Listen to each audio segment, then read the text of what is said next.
Construire une fiction sur près de 10 ans, avec probablement quelques centaines de participants réunis au fil des opus, et parfois répartis dans plusieurs lieux en même temps. Par de multiples touches, façonner une immersion forte dans un univers à 1000 lieues de notre quotidien. Faire expérimenter, justement, le quotidien d'un être pas tout à fait humain, et pas vraiment autre chose non plus. Un être né du néant, subitement, mais imprégné d'un immense projet, essentiel et dévorant. Distiller, petit à petit, un récit plus construit, en semer les graines subrepticement, puis le faire croître puissamment. Se frotter à la science-fiction aussi, avec tout ce que ça implique en matière d'imaginaire, de décorum et de rapport à la technologie. C'est à ce tour de force que s'est livré Garou ASBL avec le GN Clone. Un jeu qui a beaucoup fait parler de lui, et qui a su fédérer une communauté extrêmement attachée au projet, mais qui, bien entendu, n'a pas convenu à tous les joueurs. Un jeu dont il y aurait beaucoup à dire, notamment en matière de game design et en raison de ses partis pris. C'est en particulier cette approche, sans concession d'après ses auteurs, et manifestement très réfléchie, qui nous a motivés à organiser cet échange. Pour en parler, on reçoit Gilles, l'un des parents de Clone, et un membre fondateur de Garou ASBL.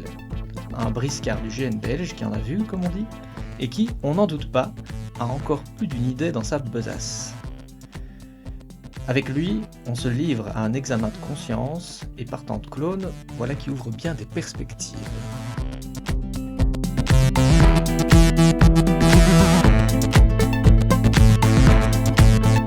Bonjour Gilles, et merci d'avoir accepté notre invitation.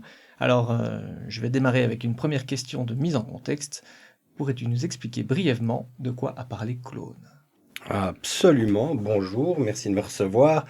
Alors, Clone, grosse campagne 10 ans, il y avait pas mal de choses qu'on voulait raconter, on a bien dû avoir ce temps-là pour le faire. Il faut peut-être distinguer le récit, donc ce qu'on a voulu expliquer, et l'expérience, ce qu'on a voulu faire vivre à nos participants. L'un et l'autre sont évidemment très liés, et le récit, en tout cas que l'on voulait mettre en place, on va dire c'est assez traditionnel. On voulait quelque chose d'assez épique, qui transporte, qui sorte du quotidien, mais qui soit une sorte de terreau pour des questions beaucoup plus profondes, des questions à la fois métaphysiques sur ce que nous sommes, sur notre devenir, sur ce que nous pourrions être, sur ce que nous ne serons jamais. Bref, on voulait explorer d'autres thèmes qu'on avait déjà explorés avec nos campagnes précédentes, plutôt médiéval fantastique traditionnel, même si. Et là, on s'était dit, voilà, la science-fiction, c'est dans le GN, en règle générale, un thème certes abordé, mais vraisemblablement pas sur un ton de campagne, c'est-à-dire sur 10 ans, avec tout ce que cela peut amener, et je crois qu'on va en parler tout à l'heure,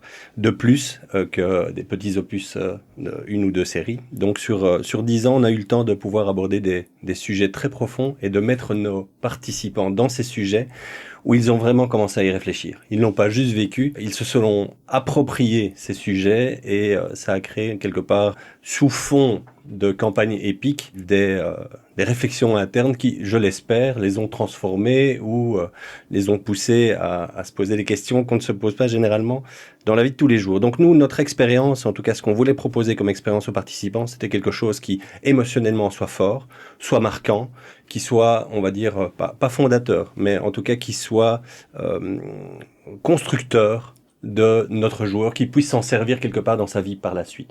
Alors sans prétention évidemment, hein, on sait que le GN ça fait ça donne des expériences du soi et ça permet de se construire, mais on avait envie d'aller un petit peu plus loin sur ce thème-là. C'est quoi l'humain ?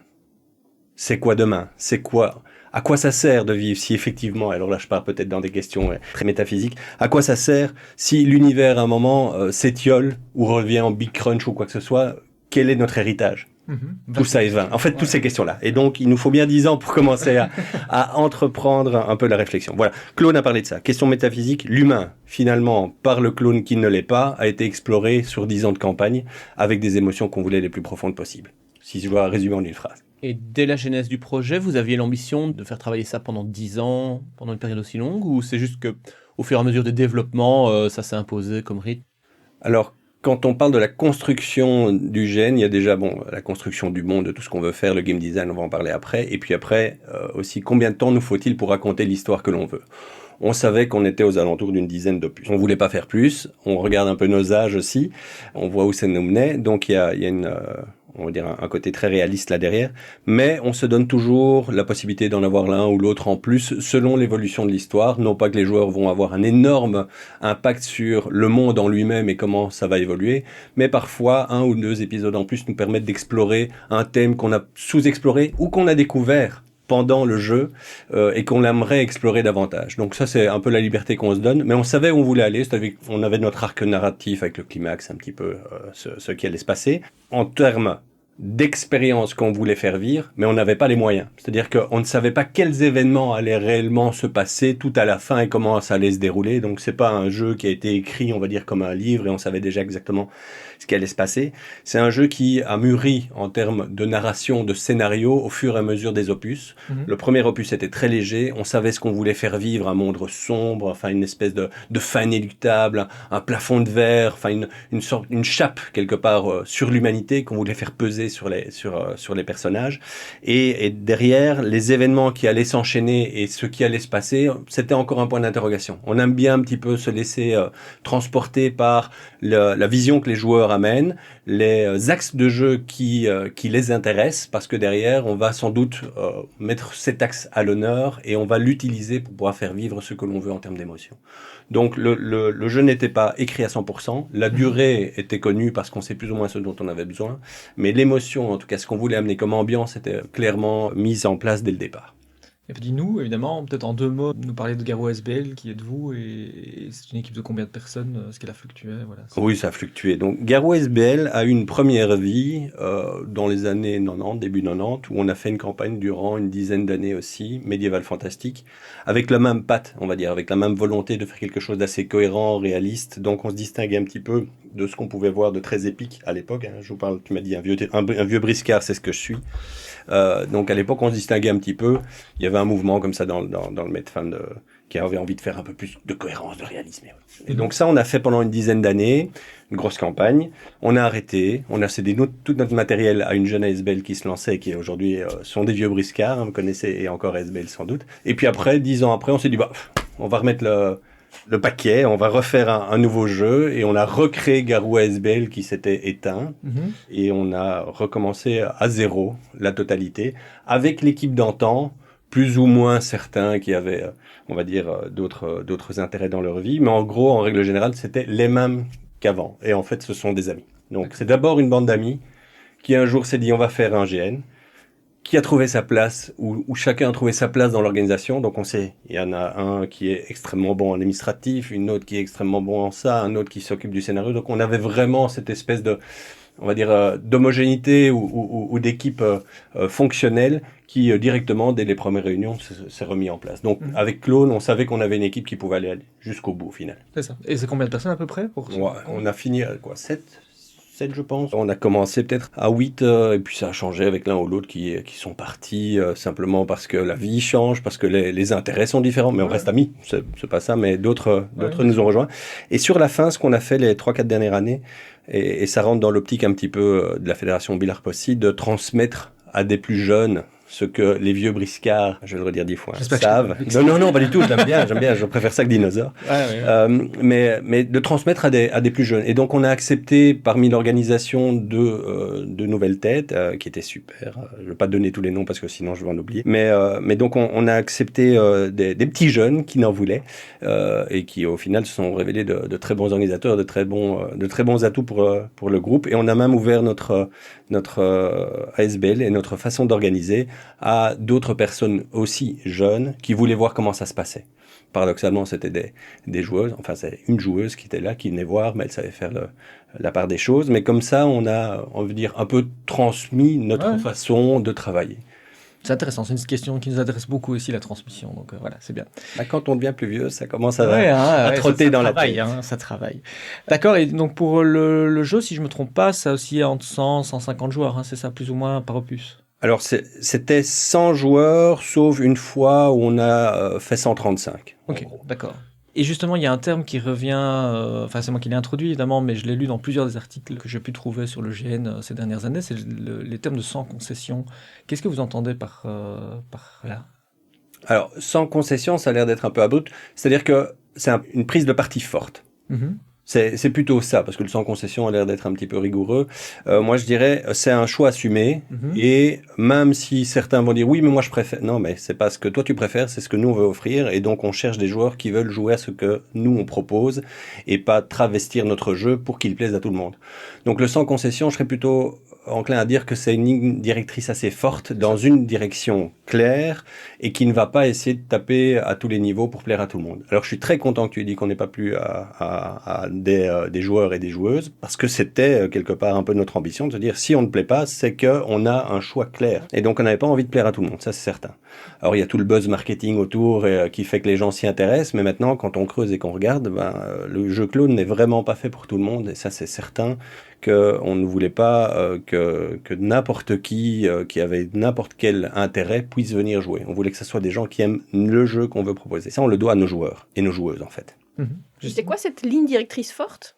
Alors, quand on parle d'une ligne directrice forte, c'est plusieurs choix de game design que l'on opère et que l'on propose. Donc, si on va vous dire, on veut par exemple du jeu 24 heures sur 24, 7 jours sur 7, jusque dans les douches, c'est quelque chose qu'on ne voit pas nécessairement partout et qui déplaît à certains. Donc, il y a des choix de game design qui font en sorte que ton produit, on va dire, ou ton GN, soit un GN qui a quelques extrêmes qui vont déplaire. Ouais. Donc, les quelques choix assumés dont tu parles, il y a en particulier ce jeu 24 heures sur 24 non-stop. Il y a d'autres choix. Alors, où on chasse quelque part, et ça c'est plus dans l'attitude et de l'organisation, mais aussi suivi par les joueurs, où on chasse le non diégétique, c'est-à-dire tout ce qui fait pas partie du récit, les blagues, les références à Camelot et ce genre de choses-là. Donc, on est... Voilà, je vous vois sourire, mais vous voyez de quoi je parle. Ça fait du mal au GN. C'est pas faux. Voilà. Et donc, un choix extrême en disant ça, on ne veut pas, et on ne veut pas en entendre parler, en étant, on va dire, très strict sur le sujet, ça peut déplaire aussi, parce que, au final, le GN, pour beaucoup, c'est un moment de détente et autres, et j'ai pas envie de jouer avec rigueur. On dit souvent, nous, on était seriously fun, c'est-à-dire qu'on va s'amuser, oui, mais sérieusement. Et ce côté sérieux, c'est le côté effectivement un peu extrême ou un petit peu dirigiste de notre jeu. Alors, j'ai pas tous les exemples en tête par rapport à ça, mais en tout cas, quand on voit qu'on joue 7 jours sur 7, enfin, à tout moment du jeu, même quand on dort, que tout peut arriver, qu'il n'y a pas de sujet que l'on ne peut pas aborder, sauf que ceux qui ne vont pas être abordés parce que le monde les retire de facto. Je veux dire, quand on dit ce genre de choses-là, ça peut faire peur, évidemment. Parce qu'on se dit, oula, ce sont des extrémistes du jeu qui veulent absolument jouer à fond, tout le temps dans leur personnage. Quand est-ce que je souffle ? Enfin, ça peut faire peur. Donc c'est ça, un choix un petit peu plus extrémiste ou un petit peu plus... pour reprendre tes mots, voilà, tes mots. Ça s'éloignait de certaines ambiances qu'on peut trouver en MassLARP et qui était un petit peu aussi le point de départ. Parce que si je ne me trompe pas, vous aviez un positionnement par rapport au MassLARP en lançant Clone. En tant que clone ? Oui. Non, non. Pourquoi est-ce que Clone aurait un positionnement ? Qu'est-ce que tu entends par positionnement ? On avait un avis par rapport au MassLARP et on aurait... Quand tu discutais de l'origine de Garou à SBL, en particulier la première campagne de Medieval Fantastique, tu disais que vous vous mettiez justement un peu en opposition à ce qui se faisait à l'époque, qui était un peu du GN MassLARP plus... C'est en ce sens-là que je voulais dire, je pense. Opposition, j'aime pas parce que ça voudrait dire que je critiquerais... Alors, faut savoir que j'ai fait assez de GN pour savoir qu'il faut toutes sortes de GN et que tout GN est bon. C'est notre Donc, je vais pas critiquer le MassLARP, surtout que je suis très mal placé pour avoir créé Avatar, de vous dire que le MassLARP, c'est pas bien. Non, je veux dire, ce type de jeu correspond à plein d'ambiances, plein de joueurs, et j'ai aucun problème avec ça. C'est juste que Claude ne fait pas du tout du MassLARP et ne va pas aller... Non, mais d'où le besoin de préciser le projet. C'est plus ça, en fait. Oui, mais je pense que tout GN doit être extrêmement précisé. En fait, quel que soit le GN, que ce soit un petit GN, un gros, un moyen, peu importe, ils doivent tous être précisés et la note d'intention pour moi est absolument obligatoire. Je veux savoir dans quoi je vais, ou sinon tu me dis un GN immersif, ça veut juste rien dire pour moi. Donc j'ai vraiment besoin de savoir dans quoi je vais et donc quand je suis organisateur, je pense que ceux qui veulent venir veulent savoir ce que c'est. Les notes d'intention, ça permet aussi de cristalliser entre organisateurs le projet que l'on veut proposer parce que parfois il y a des non-dits et on découvre des choses pendant le jeu et ça c'est pas bon. Je crois que vous avez même été plus loin sur cet aspect parti pris, parce que vous avez carrément fait pas des castings, mais des entretiens avec les candidats, joueurs, pour voir s'ils correspondaient bien au projet, si je ne me trompe pas. Absolument. Pas des castings. Pas des castings. T'as bien raison. C'est un débat très intéressant, le casting, les interviews et autres. c'est toujours pris comme étant une possibilité de censure, de devoir montrer patte blanche, d'être copain avec leur gars et tout ça, lorsque c'est pas une entrée libre. Mais désolé, c'est pas une entrée libre parce que, et ça vraiment la première raison, c'est qu'on voulait un ensemble de joueurs et de joueuses qui soient cohérents entre eux. C'est-à-dire qu'ils aient envie de jouer le jeu qu'on veut proposer. Et ça, en tant qu'organisateur, on doit l'assumer et on doit l'assurer aux autres participants. Vous êtes entre personnes qui voulaient jouer de la même façon. Et si on ouvre à tout le monde, c'est certain que c'est pas le cas. Parce que y a une pluralité de styles de jeu partout et qu'un jeu nouveau attire toujours plein de gens, même s'ils sont pas intéressés par vraiment le jeu. C'est juste c'est nouveau, ça a l'air chouette, c'est Garou, voilà. Donc nous, on se devait de garantir à nos joueurs et à nos joueuses qu'ils étaient entre eux des gens qui avaient envie de jouer de la même façon. Et c'est pour ça qu'on a fait l'interview, l'entretien. L'entretien, vous l'avez fait, certains, vous l'avez fait, vous l'avez vu, c'est plus beaucoup à lire et dire oui je suis d'accord, non je suis pas d'accord, mais c'est plus donner l'information avant l'entretien, le questionnaire, sur ce que l'on va faire pour être certain que la personne qui vient jouer à Clone soit bien consciente de ce que ça va être, et l'occasion aussi de discuter, de voir si la personne a bien tout compris, parce qu'on redit un peu ce qu'on a écrit, mais on le redit avec des mots et il y a des questions qui arrivent, et ça nous permettait aussi à cette étape-là de savoir quel type d'expérience le joueur ou la joueuse voulait, parce qu'on a on avait plusieurs types d'expériences pour débuter Clone, et c'est ça qui nous permettait de savoir ce qu'on allait faire. D'ailleurs, sujet anecdote, moi je me rappelle il y a 10 ans quand vous avez lancé le jeu, tout le groupe de copains a commencé à s'inscrire. Moi j'ai été rebuté par ça au niveau de l'inscription, donc probablement que le jeu n'était pas fait pour moi, hein, c'est tout à fait possible. Mais voilà, quand on a commencé à parler d'interviews et de machin dans le long questionnaire de trucs, j'ai fait oh non, j'abandonne.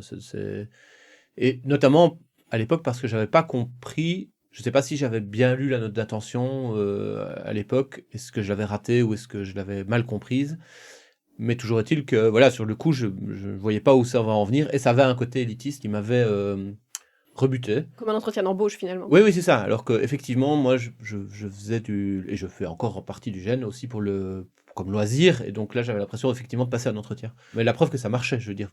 Les critères que vous vous êtes mis pour arriver à ces objectifs-là, ils ont filtré, je veux dire, ça fonctionnait, je pense. Alors, filtré, oui, mais pas peut-être dans le sens où volontairement on voulait écarter les gens qui, comme toi, se disaient tiens, c'est élitiste. Non, c'est parce que Clone demande un investissement intellectuel. Bon, monétaire aussi, c'est une chose, mais investissement intellectuel dans le sens où on doit lire 80 pages de background, qu'on doit se farcir énormément de choses pour venir jouer à Clone. On se disait, s'ils ne sont pas prêts à faire cette démarche de questionnaire, ils ne seront pas prêts à lire tout le monde. Or, il est extrêmement important à Clone de bien comprendre l'univers dans lequel on joue, parce qu'on joue l'univers de jeu, plus que de jouer son personnage, mais ça on en reparlera. Et donc si on ne connaît pas le personnage principal, à savoir le monde du jeu, alors il n'est pas possible pour la personne de s'amuser. Donc c'était quelque part effectivement voulu que ça soit une étape difficile, qui était contraignant et qui montrait l'implication et l'envie de venir jouer à Clone. Donc oui, alors filtrer dans ce sens-là, tout à fait. Donc désolé qu'on n'ait pas pu te plaire à ce point, mais c'était voulu. Si tu n'es pas prêt... Je pense que j'étais pas dans un moment de ma vie où je pouvais jouer à ça. Si on n'est pas prêt à tout lire ou à se farcir toutes les aides de jeu, je vois d'autres sourire autour de la table, il y a plusieurs centaines de pages parfois à lire pour certains rôles, mais alors il vaut mieux pas venir à Clone. En tout cas, c'était l'expérience qu'on voulait proposer, et je pense qu'on a été clair dans la note d'intention là-dessus, et que la forme et le fond se rejoignaient, ce qui ont fait que certains ne se sont pas proposés. J'allais dire l'entretien diégétique, c'est presque ça, hein.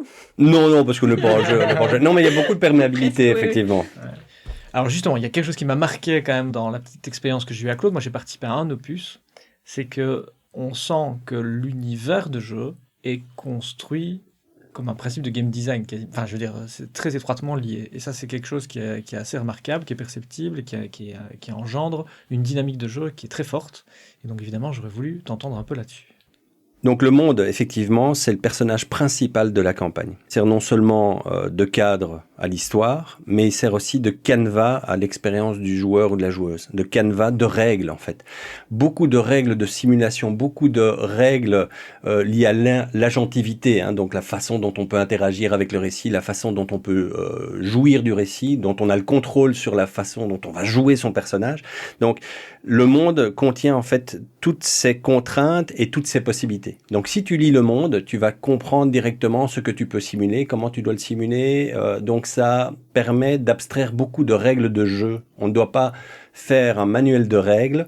Le monde explique les règles du jeu, donc les règles de simulation, par lui-même. Parce que la réalité physique du monde a été pensée pour justement inclure ces règles de simulation. En gros, le manuel de règles est inclus dans l'explication du monde de jeu.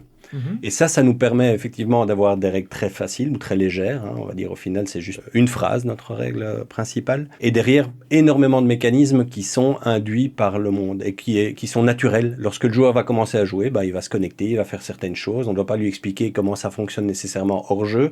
Il va, de façon très fluide en jeu, découvrir comment ça se passe et pouvoir interagir avec le monde. Interagir avec, on va dire, les informations ou le scénario.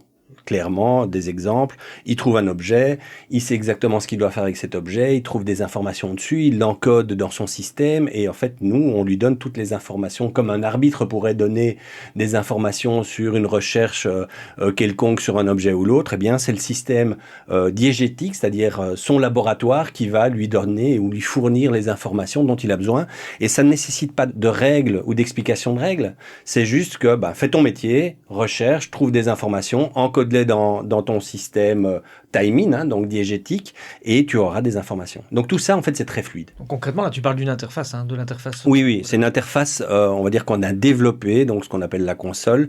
C'est une interface informatique, c'est un peu comme un site web, si vous voulez. Vous vous connectez, vous pouvez faire plusieurs choses, et le site web permet de gérer des laboratoires, des recherches, mais aussi des envois d'emails, des transactions, des virements, énormément de choses, en fait. Et ça nous permet, en fait, ce système de remplacer tout arbitre réel physique qui pourrait répondre à une question que vous auriez éventuellement. Et donc du coup, plus besoin d'arbitre, plus personne hors jeu sur l'aire de jeu. Les organisateurs jouent des personnages et grâce à ce système et un petit téléphone portable par exemple, je peux vous faire croire que je suis en train de répondre en jeu à quelque chose en tant que personnage, mais en fait en tant qu'organisateur, je suis en train de régler quelque chose en informatique parce qu'il y a un meurtre et que je dois vite créer un statut de diagnostic médical si quelqu'un va faire un diagnostic médical. C'est-à-dire qu'en jeu, on intervenait et on crée du matériel vu ce qu'on voyait, ce qui se passait et on permettait aux joueurs de continuer à faire des recherches et à jouer de façon fluide. Donc ça nous permet d'être incognito parmi les joueurs et de gérer le jeu. Ça, c'est la force évidemment d'un univers de science-fiction où la technologie devient parfaitement diégétique et ouvre des possibilités, quoi. Ça, c'est clair. Tu peux le faire en médiéval fantastique, mais tu vas avoir beaucoup de magie. Oui, c'est ça. Il fut un temps, il y a 20 ans, on avait des vidéoconférences, ça n'existait pas encore, mais on faisait ça avec des bassins divinatoires, et donc avec des télés, des caméras et ainsi de suite. Ils pouvaient parler à des endroits bien plus éloignés, et donc ça leur permettait de rencontrer des PNJ hyper importants, et en fait on était juste dans la salle à côté avec des micros, avec des talkie-walkie au-dessus des joueurs dans le noir pour qu'ils n'entendent pas, donc il y avait moyen de le faire déjà à ce moment-là, mais c'est vrai que ça demande plus d'adaptation que le science-fiction. C'est pour ça qu'on a choisi aussi science-fiction et technologie, c'était beaucoup plus facile pour nous. Moi, c'est aussi l'univers, la construction sociale de l'univers des clones qui m'a marqué dans le sens où cette structuration par patrie, etc., induit une robustesse, une structuration du temps, des occupations, des rôles sociaux des joueurs, qui est assez forte et qui est assez naturelle. Ça, c'est quelque chose qu'on ressent quand on joue clone, aussi parce que c'est un gène du quotidien. Est-ce que ça a fait partie de vos réflexions dès le départ en termes d'orientation du jeu ? Oui, et il y a une chose étonnante à ce sujet, je vais vous l'expliquer à la fin. Mais d'abord, je fais du teasing. Ouais. Mais d'abord, effectivement, ce qu'on voulait à Clone, c'était d'avoir une vie quotidienne où chacun puisse vivre sans nécessairement avoir de scénario et tu sais ce que tu vas faire, tu sais quel est ton rôle dans la société et morceler la société de façon à ce que tous ces aspects soient pris en charge par des monopoles, des patries comme on l'appelait à dessein, parce qu'évidemment il n'y avait rien de physique, c'était des patries virtuelles. Mais c'était important pour nous que chacun puisse jouer sans que nécessairement se passe quelque chose d'important qui nécessite qu'on aille dans les bois ou faire quoi que ce soit. Donc, on voulait ce quotidien parce que ça nous permet d'ancrer l'extraordinaire davantage, ou en tout cas d'ancrer le joueur dans le quotidien, ce qui nous permet de faire sortir l'extraordinaire davantage. Et ça, c'était important pour nous pour que le jeu 24/7 soit, on va dire, cohérent. On ne voulait pas qu'il y ait des gens qui soient assis et qui se demandent à un moment, qu'est-ce que je vais faire ? Non, tu as toujours quelque chose à faire. C'est juste que il se passe un truc et ça va nous embêter. C'est un peu comme aujourd'hui dans la vie de tous les jours. On a un boulot et puis, oui, mais il y a un problème, mon fils, l'école m'appelle parce que mon fils est malade. Ça m'embête, enfin, on s'entend. Exactement. Mais donc, on voulait un petit peu... Peut-être en 2 mots pour expliquer, les patries, elles sont fonctionnelles, hein, donc elles ont une fonction dans la société clone. Est-ce que tu peux en 2 mots le dire, parce que je crois que ceux qui n'ont pas joué, du coup, ça doit Tout à fait. Les patries, c'est quoi? C'est un peu comme des corporations, mais qui reprennent l'essentiel de toutes les activités d'une société. Donc, on a des patries qui sont technologiques ou qui gèrent toute la maintenance, toute la construction, les projets d'ingénierie et ainsi de suite. Il y a des patries qui sont... Il y a une patrie pour l'art, il y a une patrie pour la défense, comme l'armée, il y a une patrie pour la science. Et en fait, tous les aspects, quelque part, d'une société sont pris en charge par une patrie et elle forme les gens dans leur patrie à pouvoir gérer toutes les activités du jour, quotidiennes, mais à moyen et long terme également, sur des grands projets. Donc en fait, chaque joueur faisait partie d'une patrie, ou plusieurs, et avait donc un rôle dans la société. Et il savait à quoi il servait et ça a du sens. Donc en fait, et c'est extrêmement cynique si on y réfléchit, là où on dit que le clone est un individu, non, c'est pas la copie d'un autre qui était précédent à lui. Non, son père, comme on dit. Non, c'est quelqu'un qui, aux yeux de la société, est juste un outil.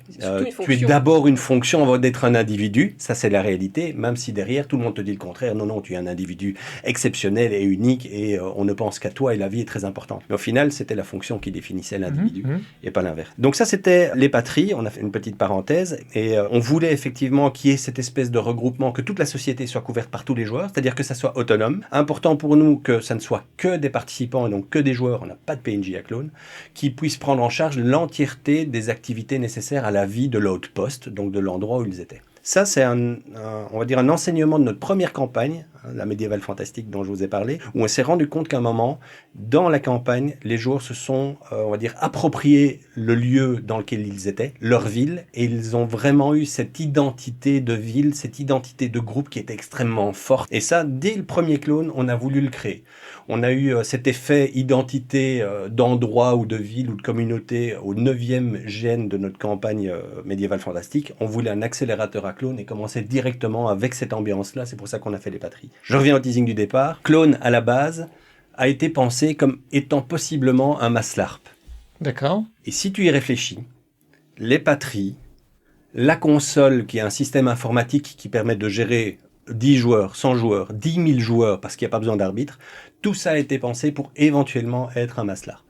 Quand on a reconstitué Garou ASBL, mes copains d'alors, à qui j'ai présenté le projet que j'avais déjà un peu pensé, m'ont dit surtout pas, donc c'est tombé aux oubliettes, le Maslarp, et Clone est devenu ce qu'il est devenu. C'est ça. Ouais. Vous aviez introduit une notion dès le départ de pouvoir grandir sans limite, quoi, finalement. Exactement, je travaille dans l'informatique, dans tout ce qui est scalability, le mot est lâché.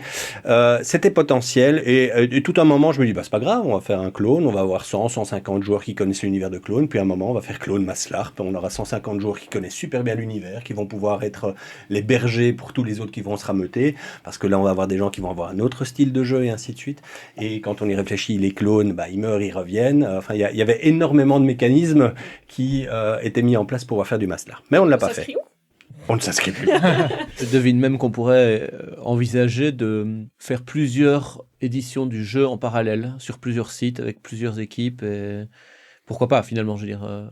J'imagine que ça a été imaginé, mais pas forcément réalisé. Ça a été imaginé, proposé et refusé parce qu'on n'a pas réussi à trouver un moyen de le faire. Mais à un moment, pour les 2 derniers, je voulais un 2e outpost. On avait trouvé le bon endroit qui ressemblait à l'architecture du premier, mais en plus petit. Donc, on avait tout ce qu'il fallait. Tout était amené dans le jeu. Mais on n'a pas pu le faire parce que manque d'organisateurs. Il fallait qu'on ait vraiment 2 équipes sur place. Mais on aurait eu plus de personnes et on aurait eu 10 ans de moins. Peut-être que on l'aurait fait. Mais tout était prêt, j'avais tout, je leur ai tout proposé, mais effectivement à un moment, disons que je suis un peu le créatif qui part dans les nuages et il me ramène souvent sur Terre, et heureusement d'ailleurs. On connaît recruter des jumeaux monozygotes pour avoir des vrais clones. Des clones. Alors, donc, pour résumer, on a donc un système qui a la capacité d'être invisible finalement, ou d'être très discret en tout cas, ou diégétique, mais c'est ça qui le rend discret. On a un univers qui est construit sur des principes de game design. Après, il y a un élément de scénarisation. Et j'ai l'impression que la force du scénario a évolué au fil des opus, dans le sens où... Tu veux dire l'impact des éléments externes sur la... L'apport scénaristique, en tout cas, a évolué au fil des opus. Est-ce que ça aussi, ça fait partie de la réflexion sur la structuration de Clone ? Alors, ça, c'est sur plus la narration. C'était pas nécessairement à la base Comme j'ai dit, hein, le climax tel que on l'a connu n'était pas nécessairement réfléchi à la base. Par contre, sur la mécanique qui vise à effectivement avoir une montée en puissance et une apothéose à la fin, parce que on sait qu'on veut terminer notre campagne, on va pas terminer en autre boudin. C'était vraiment l'idée d'avoir une fin forte. Sur ça, on a monté l'intensité volontairement et on a fort réfléchi à quel moment on allait révéler quoi et ce qui allait changer. Il y a plusieurs moments dans Clone, et je ne vais pas rentrer dans trop le récit parce que les gens ne vont pas le comprendre ici, mais il y a des moments de basculement très forts, c'est-à-dire au milieu, on va dire le paradigme de la vie change, on devient quelque part immortel parce qu'on peut transférer son cerveau dans un nouveau corps et encore et encore et encore. Et on a l'impression que c'est une liberté, mais c'est au final une nouvelle prison de verre. Et donc on voulait ce moment, on va dire ce premier pic quelque part qui est une sorte d'espoir et qui au final est peut-être même pire qu'avant, parce que là, au moins, on avait la mort comme délivrance, ici, on ne l'a plus. Et puis après, on a voulu faire un deuxième pic qui, lui, était plutôt, on va dire, qui concluait la campagne et qui, lui, mettait en place, quelque part, l'humanité contre d'autres intervenants d'aussi grande importance que l'humanité. Et donc là, on voulait un petit peu clôturer, on va dire, cette recherche d'espoir de s'en sortir, c'est-à-dire il n'y a pas moyen de s'en sortir, donc Clone finit mal, spoiler, mais à certaines possibilités de croire que ça pourrait finir bien. Donc ça, c'est ce qu'on a voulu donner à nos joueurs. Donc au final, oui, on a eu plusieurs moments, plusieurs climax, et ça a été réfléchi en termes de dynamique de jeu. Parce que c'est marrant, mais moi, les quelques retours un peu négatifs que j'ai eu de Clone, ce sont des joueurs du début qui sont sentis dépossédés de leur clone, en fait. Le clone du quotidien, le clone où il se passe rien et où on a juste la vie de l'outpost et qui ont dit, bah, franchement, ces orgas qui nous amènent du scénar, c'est pas pour nous, quoi. C'était quand même assez comique par rapport à la critique habituelle qu'on entend, qui est de dire, bah, en fait, moi, j'ai rien eu à faire, je me suis emmerdé. C'est quand même quelque chose d'assez singulier. Je trouve ça plutôt chouette, ça veut dire que le quotidien qu'on avait amené était suffisamment intéressant pour certains, pour se dire, bah, moi je peux vivre 10 GN comme ça, en réparant des vieilles chaudières, en raccommodant des vieilles chaussettes, enfin on s'entend, hein. Je trouve ça intéressant, ça veut dire que le quotidien était suffisamment intéressant pour certains. Néanmoins, dans la note d'intention, il était marqué qu'il y allait y avoir de l'épique et qu'on allait vivre quelque chose d'important. Donc je veux dire, on ne se travestissait pas en ayant fait ce qu'on a fait, et à nouveau, notre parti pris, c'est pas de continuer de faire le quotidien, même si les joueurs aiment ça, on sait ce qu'on a voulu, ou ce qu'on voulait amener, et au final, bah, la majorité des joueurs ont accepté et ont aimé ce qu'on a fait. C'est cette partie quotidien, je pense, qui a fédéré vraiment, qui a créé aussi l'esprit d'outpost, l'esprit de corporation finalement des joueurs, et qui a fait qu'ils sont revenus.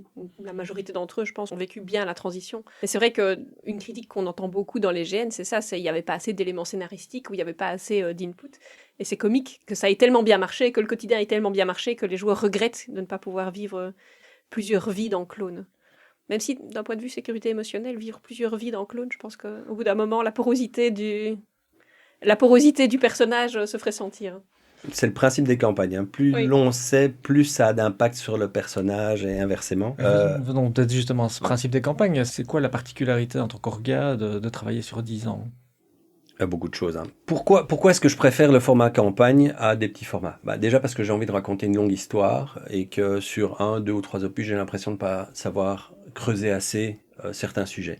J'aime bien aller dans le détail, j'aime bien aller dans la profondeur, et souvent dans les jeux courts ou les jeux uniques, on a une intensité, mais la profondeur est différente. Je vais m'expliquer parce que c'est parfois pas compréhensible pour ceux qui n'ont pas fait les campagnes.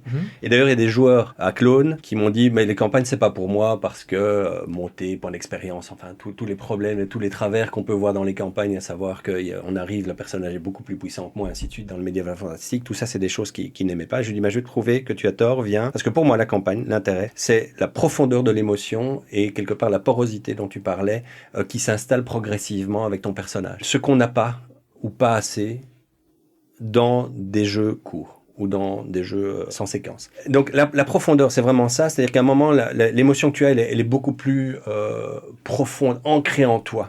Dans un jeu court, tu peux avoir des moments d'intensité énormes où tu peux pleurer, tu peux vivre des choses extrêmement fortes, elles vont te changer. Très certainement. Elles vont te changer sur le moment et derrière, tu vas en garder un petit peu et tu vas te construire de ça dans ta vie de tous les jours. En campagne, c'est beaucoup plus profond et c'est un changement qui est, on va dire, une lame de fond. Tu vois, si je voulais prendre une image, c'est les jeux courts, c'est les vagues que tu vois au-dessus de l'océan et les campagnes, c'est vraiment le courant sous-marin profond. Et pour moi, c'est, en termes d'émotion, c'est ce qui m'a généralement le plus apporté. C'est des moments après 5, 6, 7 opus sur un même jeu, avec le même personnage et surtout avec les mêmes autres personnes autour de toi, parce que c'est ça la profondeur, c'est le lien social que tu crées avec les autres joueurs et joueuses. Il est infiniment plus profond que 3 paragraphes ou 10 pages qu'on t'écrit et avec lesquels tu démarres en termes de jeu. Quand tu expérimentes les choses en réalisme, enfin en réalité on va dire, tu vas vraiment commencer à voir le petit clin d'œil de la personne que tu connais, pouvoir la lire beaucoup plus qu'un paragraphe qui te dit oui généralement il te ment ou il te dit plein de... Et donc je trouve que la campagne en termes d'émotion est beaucoup plus profonde. Ça c'est l'intérêt premier pour moi de la campagne. Deuxième chose, il y a, d'un point de vue purement pratique, tu peux amortir ton matériel aussi sur plusieurs sessions. Ce que tu peux faire si tu refais le même jeu, un jeu d'une seule session, tu le refais 10 fois, tu l'amortis. Donc moi, ce que j'aimais bien, c'est qu'on peut l'amortir, mais on peut aussi évoluer. C'est-à-dire qu'on a 10 ans de jeu, c'est-à-dire que les idées qu'on a la première année ne sont pas les idées qu'on a à l'année numéro 5. Et donc là, on va pouvoir faire une nouvelle acquisition et donc on va pouvoir faire évoluer le jeu beaucoup plus que si j'avais un jeu que je faisais 10 fois. Certes, un jeu qu'on fait 10 fois, il évolue à chaque fois parce que tiens, je vais changer tel personnage, le paragraphe là n'est pas clair, j'ai vu que l'intrigue est pas bonne. Donc quelqu'un qui réorganise son jeu le fait évoluer aussi. Mais sur 10 ans, tu peux le faire évoluer en continu. C'est-à-dire que c'est pas simplement boucler chaque fois sur quelque chose et améliorer le même produit, c'est vraiment faire évoluer ta vision tout le long. Et ça, c'est quelque chose qui me plaît beaucoup. Un autre point, c'est en termes ça va peut-être vous parler ici, en termes de procédé de narration.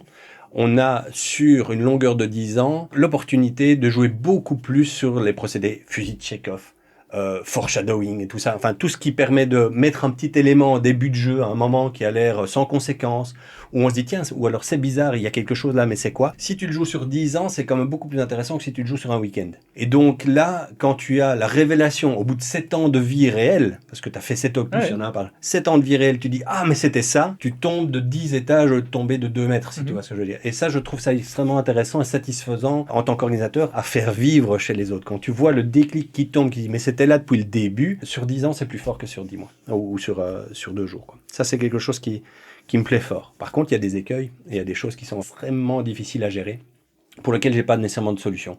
On a essayé de mettre en place certaines solutions, on a vu que c'est pas nécessairement faisable comme ça, en tout cas je les cherche encore. Un joueur a appelé ça la dissonance narrative. C'est quoi? C'est lorsqu'un joueur ou une joueuse joue 5 ans ou 5 fois dans le même univers, quand un nouveau arrive, il a beau jouer peut-être un personnage qui, en jeu, est plus ancien, a plus d'informations, à qui on a donné plein de ficelles ou de secrets que l'autre n'a pas, il n'a pas expérimenté physiquement le monde. Et donc, il est un peu maladroit sur certaines choses. Et donc, quelque part, on a ce hiatus, quelque part, entre la personne qui, en jeu, est censée connaître mieux le monde que toi, qui est un jeune et qui n'a que 5 ans de vie, mais l'autre a 10 ou 15 ans de vie et il est censé connaître mieux le monde que toi. Mais ça, on n'y arrive pas facilement. On a fait plein d'ateliers, on a mis les gens dans situation, on était là pour les accompagner, on leur dit attention, fais attention à ça, on leur donne des petits trucs. Mais quand tu reçois une ration pour manger et que, par exemple, le café il se trouve en bas et il est caché, ou il faut le manger d'une certaine façon, ou il faut le préparer d'une certaine façon, ce sont des petites choses qu'on peut pas te donner et qui vont quelque part se démarquer de l'autre qui, lui, sait exactement comment faire, ouvre sa boîte, fait son truc. Et donc, cette dissonance narrative dont on parlait est un problème à gérer, en fait, en termes de campagne. Quand tu fais venir des gens en introduction, ouais, c'est ça, de nouveaux joueurs. Ouais. Et ça, c'est quelque chose qui est assez difficile à mettre en place. Est-ce que ce n'est pas justement... je t'entendais parler du fait qu'on crée finalement une communauté de joueurs et de joueuses qui se construit et qui s'alimente entre eux et qui du coup se soude à travers plusieurs opus, apprend à se connaître. Et donc ici, je t'entends dire, voilà, pour les nouveaux qui rentrent, c'est difficile. Est-ce que c'est pas intrinsèque à ça? C'est-à-dire que plus on crée une communauté soudée de gens qui ont des références communes, qui ont vécu du commun et tout ça, et donc forcément... Est-ce que c'est pas faire monter la marche et le coup d'entrée pour ceux qui veulent rentrer dans le jeu?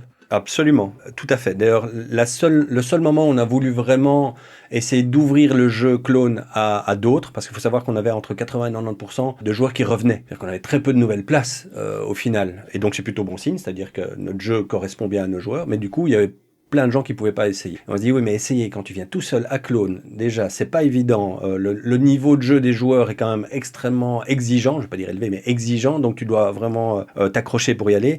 Quand tu viens tout seul, c'est un petit peu difficile. Donc du coup, on a fait ce qu'on a appelé Révolution, Évolution, donc 2 GN, une activité. Ça a fait venir 35 nouvelles personnes entre elles. Donc quelque part, on a un effet de masse où on se sent un peu soutenu. On n'est pas le seul nouveau, on est plein. Et en jeu, c'était lié aussi à une arrivée quelque part qu'ils ne connaissaient pas. Donc, de façon diégétique, c'était cohérent. Les joueurs étaient nouveaux, les personnages étaient nouveaux dans l'endroit aussi. Donc, on a essayé de mettre en place le meilleur contexte pour le faire. Je vais pas dire que c'était un succès ou un échec, parce que certains ne sont pas revenus, certains sont revenus pour plein de raisons, parce que ça coûte cher, Clone, et il y en a qui venaient juste essayer et voir ce que c'était. Mais pour ceux qui ont voulu, à mon avis, ceux qui voulaient s'accrocher, qui voulaient vraiment venir, je pense que c'était un bon tremplin. Et je ne l'aurais pas fait autrement, en tout cas. Donc ça, c'est vraiment quelque chose qu'on a fait vers la fin, 6e opus, je crois, quelque chose comme ça. Et corollaire, du coup, de cette question, traîner tout un groupe, comme tu dis, 80-90% des joueurs reviennent, pendant 10 ans. Pendant 10 ans, il se passe des choses dans la vie des gens, donc les priorités changent, on n'a pas toujours le temps et tout. Comment ça se passe? Est-ce que tu as eu des retours de tes joueurs et joueuses sur le fait que c'était difficile à la fin, ou non, ils venaient toujours avec le même entrain? Voilà, est-ce qu'il y a eu parfois des lassitudes? Est-ce que, au contraire, jusqu'au bout, tout le monde était très engagé dans le jeu? Est-ce que toi, tu as des retours là-dessus? J'ai tout vu. Donc j'ai eu des gens, j'en peux plus, quand est-ce que c'est fini?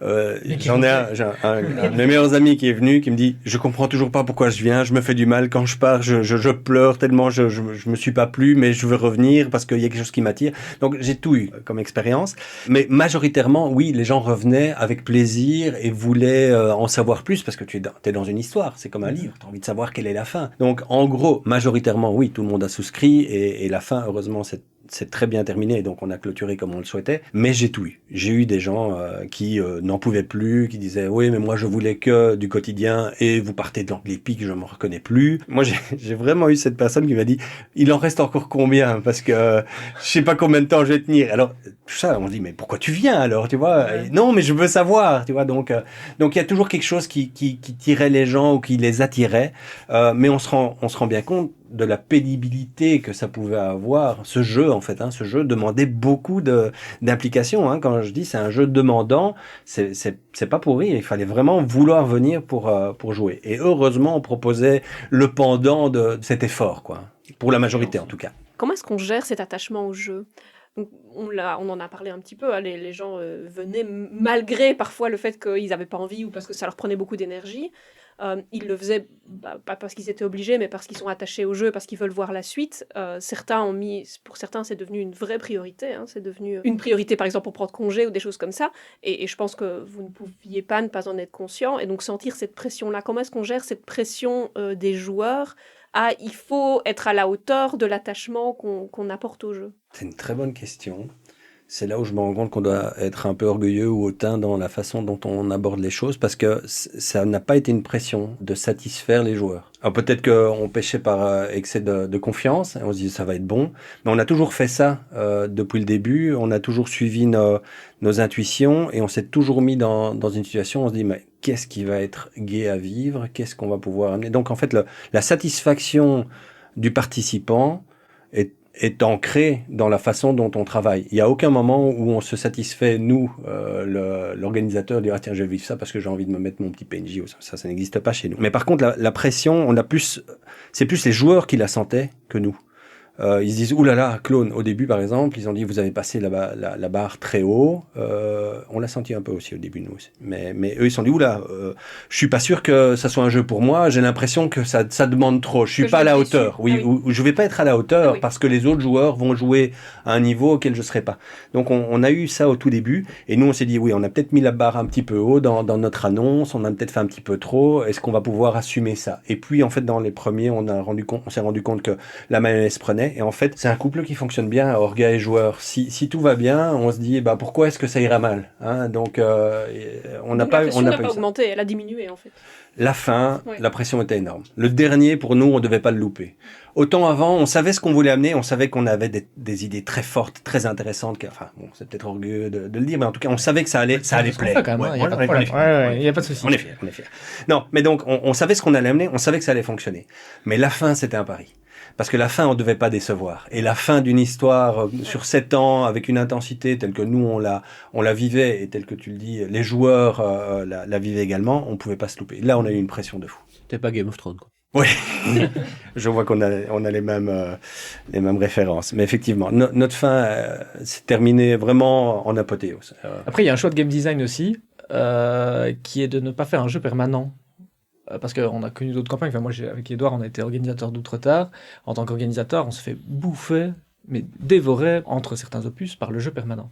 Et la clone, c'est pas du tout le cas. C'est-à-dire qu'on s'arrête à un temps T, on reprend à T+1, enfin plus une seconde, l'année qui suit. Donc, j'essaie juste, ce que il y a des ellipses. Hein. Ouais. Oui. Il y a des ellipses. D'accord. Il y a eu qu'un seul moment où on a repris exactement à la fin du dernier. Ah oui, c'est celui que j'aurais dû faire, donc ok, d'accord, ouais. Mais donc, non, et tout, voilà. Tous les autres, généralement, des semaines, voire des mois.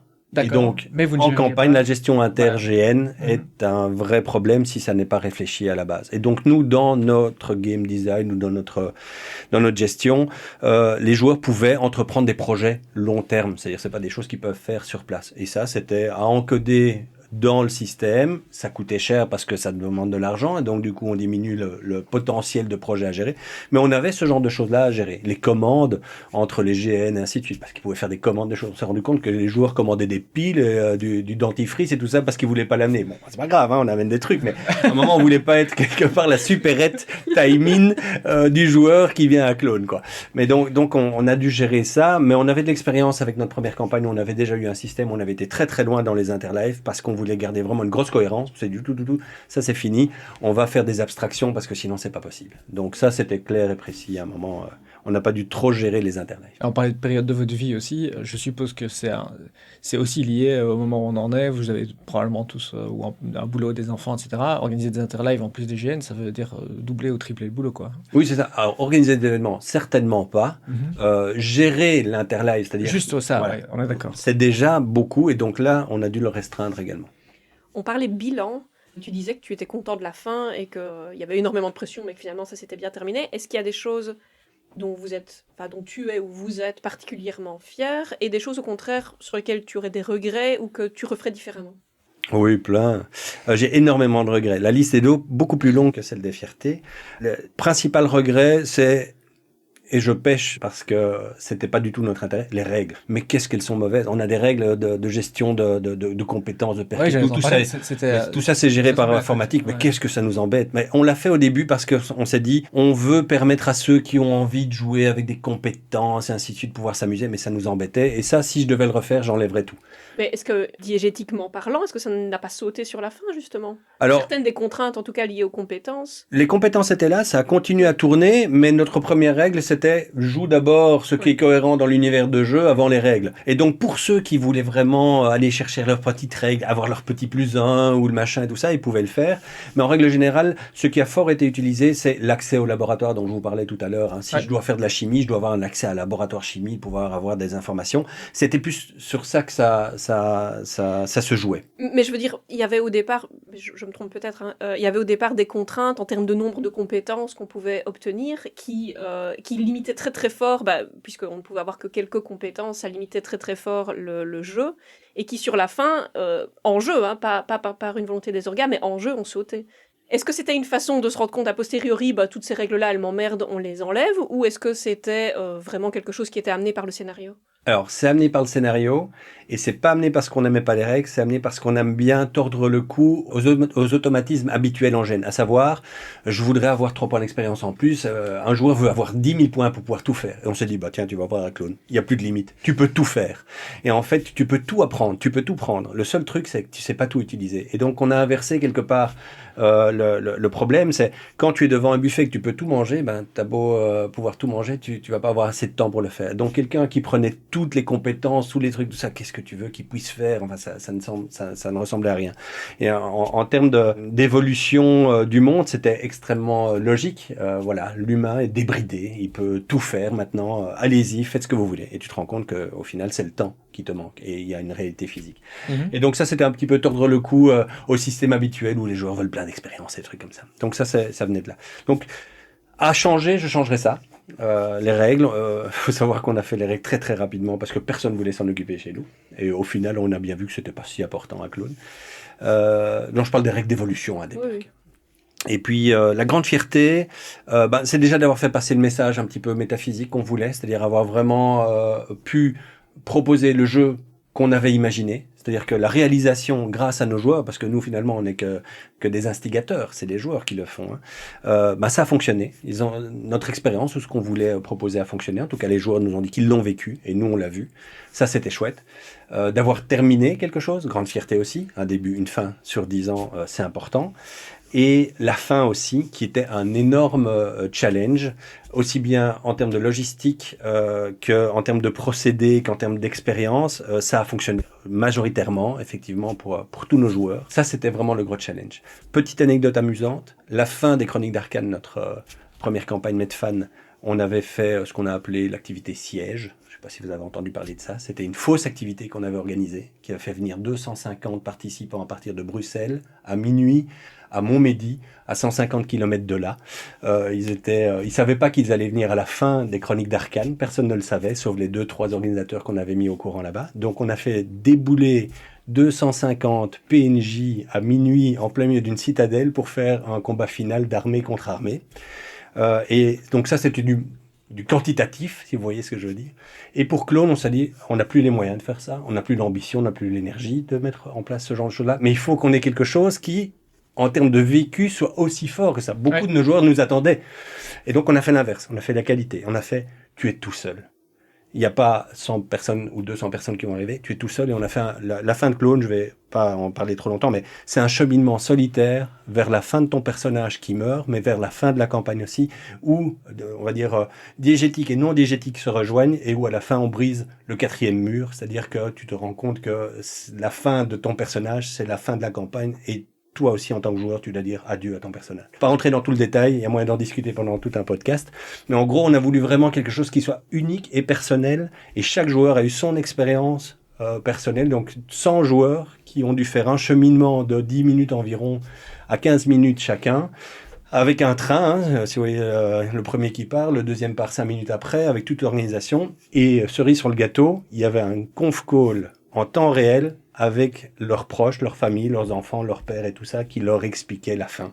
Et ils étaient là en train de discuter avec eux. Donc on a organisé 100 vidéoconférences entre samedi soir et dimanche midi pour chaque personne l'une après l'autre. Donc en termes de logistique, je peux vous dire que c'était un petit peu chaud à organiser, quoi. Finalement, c'est aussi une façon de faire presque un atelier de débrief, en tout cas d'amorcer un atelier de débrief. C'est vrai que c'était une volonté d'introduire une mécanique de clôture du jeu, presque de sécurité émotionnelle dans la diégétique. Le dérolling diégétique. Oui, dérolling diégétique, voilà. Tu m'as volé les mots. C'est exactement ça. Et des organisateurs de GN étaient en France et tout ça, étaient parmi nos participants. Ils ont dit, on n'a jamais vu ça. Effectivement, faire un dérolling diégétique qui, au bout de 7 ans de campagne, pour certains, c'était extrêmement fort comme moment.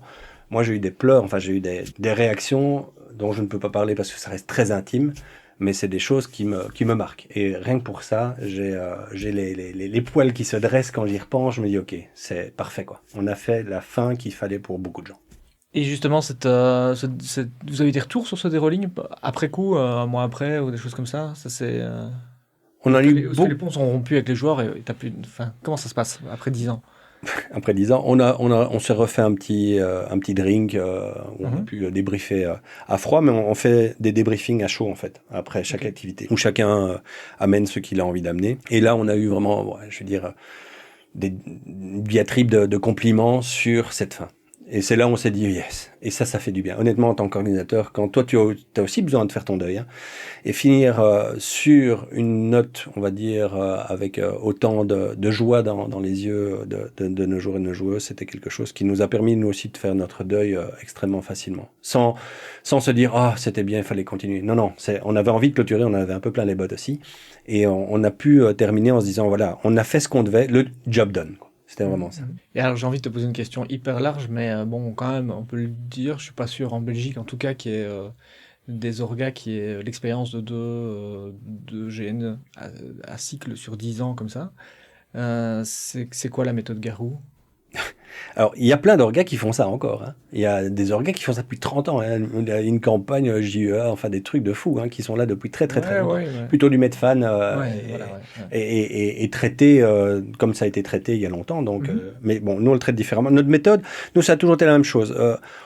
comme je dis, sérieusement, s'amuser, mais sérieusement, pour nous, c'est ça qui est important. C'est-à-dire, on a toujours fait les choses de façon très sérieuse, très premier degré aussi, en termes d'expérience de jeu. On n'est pas que premier degré dans l'équipe, heureusement, mais on a toujours voulu amener quelque chose d'extrêmement cohérent, d'extrêmement adulte et mature. C'est-à-dire qu'on voulait pas juste faire du délassement et s'amuser, prendre une épée et taper dans les bois. On a toujours voulu amener quelque chose où ceux qui se posent des questions, ceux qui veulent creuser, peuvent le faire, aussi bien dans leur personnage que dans le monde et ainsi de suite. La méthode Garou, pour les 2 campagnes, c'est un monde qui est extrêmement important et porteur de l'intrigue, mais aussi de quelques processus ou mécaniques de jeu. Et pour nous, quand on regarde les 2 campagnes, le monde est toujours positionné à un moment de basculement et on fait vivre le basculement de ce monde aux joueurs parce que c'est le côté épique qui nous plaît.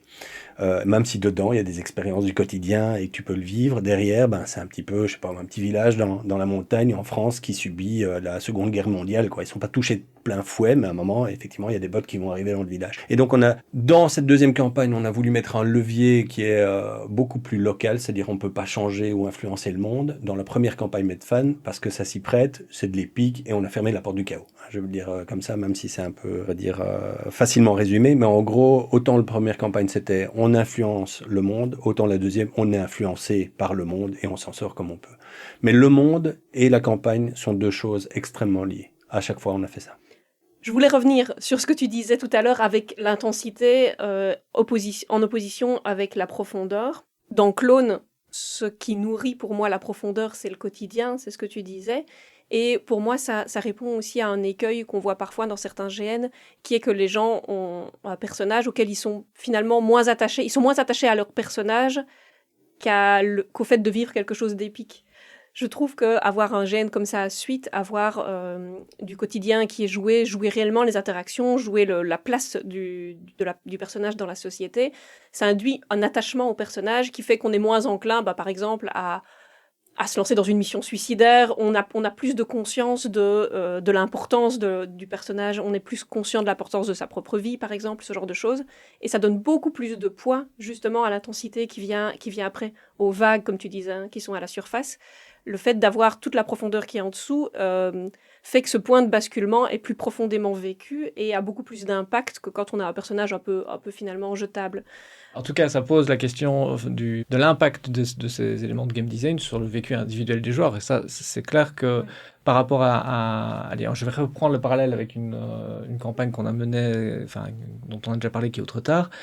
La question qu'on se posait dans Outretar, c'est que vont faire les petits, ceux qui ne participent pas au Conseil du Duc. Et donc là, on est dans du Medfan, et où il y avait une concentration du jeu sur quelques personnages importants qui étaient censés le distribuer dans leur mansuétude à ceux qui les entouraient, ce qui n'arrive, je ne vais pas dire jamais, mais ça ne tombe pas du ciel. Voilà. Ça doit être organisé structurellement. Et là, on voit que c'était pensé structurellement dans la manière d'amener le jeu.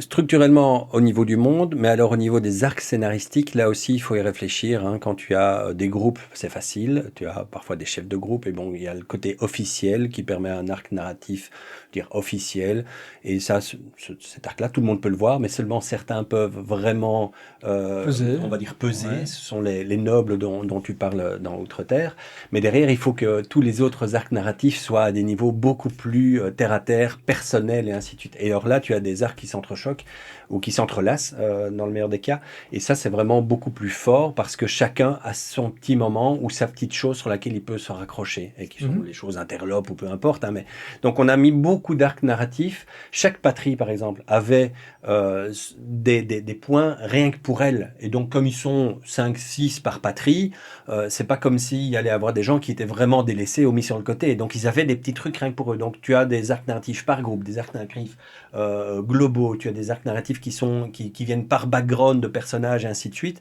et on relie les gens. Donc ça aussi c'est des choses qui doivent être mises en place pour pouvoir éviter l'écueil de la concentration de pouvoir ou de décision finalement. Du vécu que j'ai recueilli de quelques joueurs, j'avais l'impression qu'il y avait aussi une mécanique quasiment de saturation, c'est-à-dire on en met tellement qu'il y a un moment, je peux pas garder pour moi. Il faut que je dispatche parce que je n'y arriverai pas. Alors ça a pu fonctionner différemment en fonction des personnalités des uns et des autres évidemment, mais est-ce qu'il n'y a pas eu un peu de ça ? On a volontairement noyé les joueurs qui sont les espèces de c'est méchant, je les aime bien ces joueurs. Mais les joueurs qui sont généralement au centre de tout, de la toile, et qui veulent savoir tout sur tout, et qui mais demande à lui, c'est tout. Il y a ce joueur ou cette joueuse, il y a toujours dans toutes les gros GN à campagne celui ou celle qui connaît tout. Et donc on voulait que quelqu'un ne puisse pas faire ça, c'est impossible. Et donc il y a tellement de trames, et parfois certaines trames étaient volontairement opposées, donc tu pouvais pas avoir le beurre et l'argent du beurre. Donc on a voulu les noyer, et ça nécessite effectivement beaucoup de trames lancées. L'avantage, c'est qu'une fois qu'elles sont lancées, nous, on donne des directives aux joueurs. Voilà l'opération machin, vous allez devoir mettre ça en place, voici le protocole. Et en fait, on leur donne les consignes et après, eux, ils le jouent. Donc, c'est pas comme si nous, on devait chaque fois refaire tourner les assiettes au bout de la tige pour être certain que l'arc narratif continue d'avancer. Ils le font avancer eux-mêmes. Et nous, un petit email, un petit message et on relance directement l'intérêt et on fait rejoindre plusieurs arcs narratifs ou ainsi de suite ensemble. Donc, c'était assez facile pour nous de le faire au final. Oui, donc si je t'entends, c'était pas une organisation qui allait micromanager ces scénarios pour que tout avance dans le bon sens. Vous donniez la petite poussée pour que ça amorce la pente et que ça commence à rouler tout seul finalement. On leur mettait des choix, on leur disait ce que leur hiérarchie leur demandait de faire, mais ils le faisaient d'une façon A ou B, on s'en fichait un petit peu. Et au final, ça changeait pas le conflit global qui se trouvait à 3 planètes de là-bas. Donc eux, ils étaient dans un petit outpost rural où ils avaient l'impression de changer le monde, mais que c'était juste leur petit précaré. Et pour eux, c'était important, c'est des affaires très locales, et donc on le prend très fort à cœur. Et donc pour le joueur, ça a une grosse intensité, c'est très important, mais au final, ça change pas l'univers, quoi. Donc, et ça, ils étaient au courant de ce qui se passait dans l'univers et ils voyaient les impacts que ça avait chez eux. Attention, il s'est passé ça, donc chez vous, il va se passer ça. Donc, ils avaient en fait le ressac quelque part des gros événements de l'univers qui, localement, eux, le traitaient comme ils le pouvaient. Et là, ils avaient une grosse agentivité, évidemment, au niveau de l'autre poste. Ouais. C'est ça que je voulais dire. L'impact du fait de l'inéluctable, en fait, du fait que leurs actions, finalement, n'ont un effet que local et qui ne vont pas pouvoir sauver l'univers, pour le dire de façon un peu plate, est beaucoup plus forte puisqu'ils se sont investis dans ces personnages pendant tout ce temps-là.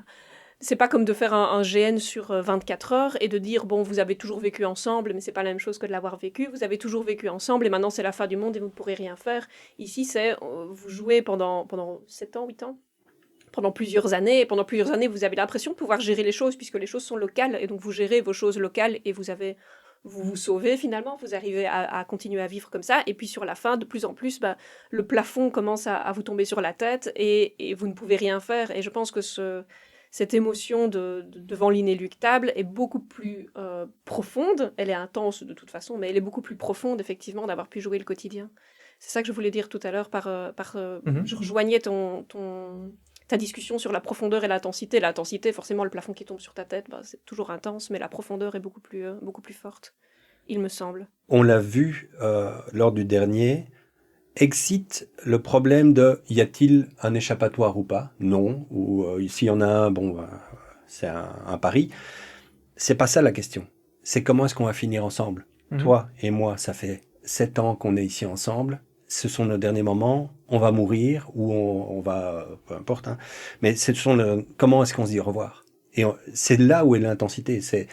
On a déporté l'intérêt de la grande trame sur la guerre et tout ce que l'on veut à comment je dis au revoir à mon âme sœur que je ne vais plus jamais voir. Et là, il y a la porosité time in, time out. C'est-à-dire c'est le dernier gène aussi. Donc, le joueur sait que c'est la dernière fois qu'il va parler à l'autre joueur aussi. Et donc, il y a des larmes qui sont aussi bien time in que time out. Donc, c'est là-dessus qu'on voulait jouer, évidemment.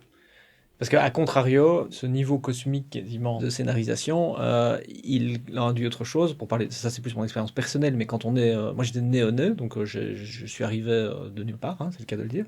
Et bien du coup, plusieurs des réactions des anciens joueurs étaient, mais attends, commence déjà par prendre tes marques, mais ne t'intéresse pas encore à ces grandes questions. Et donc, ça reste une question importante qui est l'intégration au fil d'un opus, au fil d'une campagne de nouveaux joueurs. C'est toujours une question qui est très complexe à gérer pour une organisation, j'ai le sentiment. Absolument, même si ça a évolué à Clone, c'est-à-dire la façon dont les nouveaux arrivants étaient introduits évoluait. Dès le départ, on a voulu mettre ce qu'on avait appelé le parrainage, c'est-à-dire tout néoné qui arrivait avait un ancien qui était là. Alors le premier, il n'y a pas d'ancien time-out, mais des anciens time-in, qui était là, qui lui montrait les ficelles du métier. Je vais te montrer comment ça fonctionne, ainsi de suite. Donc le néoné, il débarque, il connaît rien, il n'a qu'une connaissance théorique, et puis il y en a d'autres qui ont des connaissances pratiques, qui ont plus d'informations, et qui le tiennent par la main et disent, voilà, tu dois faire faire ça, ça, ça. Comme ça, le joueur, aussi bien time mode que time in, est un petit peu pris par la main et c'est ce qu'il va devoir faire.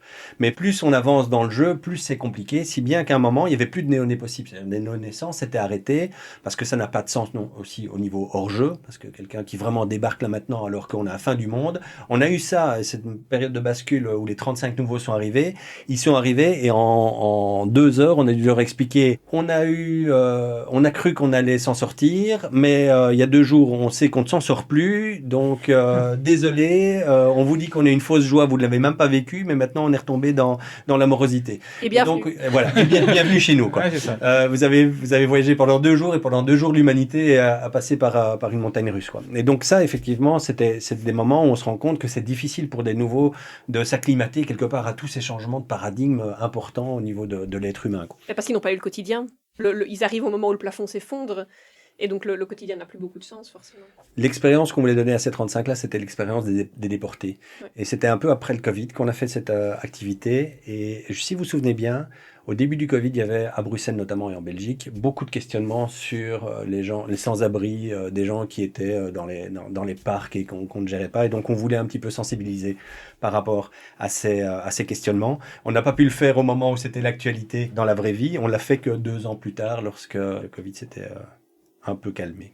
Allez, on change de sujet. Parce qu'il paraît que vous adaptez ça sur table. Il paraît. Ah ouais. Alors ça m'intéresse beaucoup. Bah moi aussi. C'est quoi l'idée?